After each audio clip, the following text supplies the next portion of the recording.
Notorious, Raphael Rowe. It's episode 977 today, and there's a book called Notorious that I've read.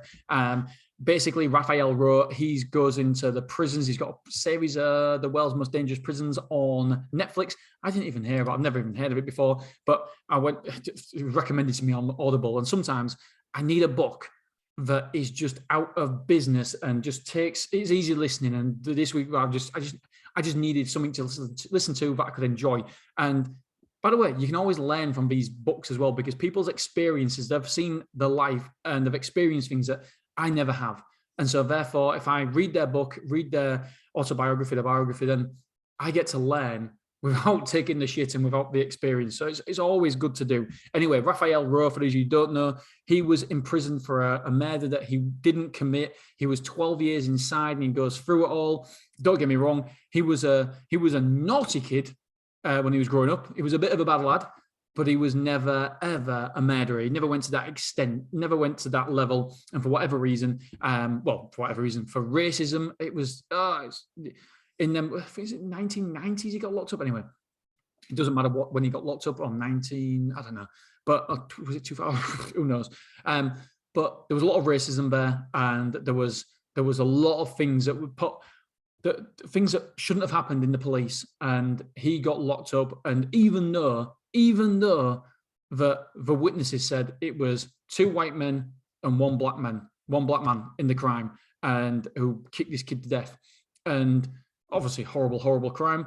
And the witnesses went to trial, and they kept saying, could you be mistaken? Could you be mistaken? And so under pressure, the witnesses said, well, yeah, anything's possible, I suppose. Yeah, I could be mistaken. And so that was it. They threw out the witness evidence, and then the rest is history. And he got locked up, unfortunately for him, for 12 years. And he finally managed to prove his innocence after never ever giving up. And it tells you about how he went through the jail system and how he had to have fights and stuff. It was horrible.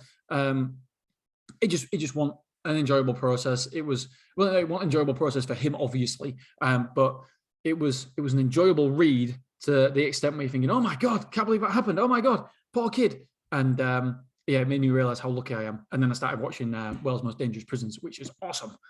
Anyway, so really good book. Just a simple book that can easily be devoured in a couple of days. That's what it took me. And really enjoyed it. And full respect to him for being open, honest about his misdemeanors before he got charged and everything like that. So he was really open.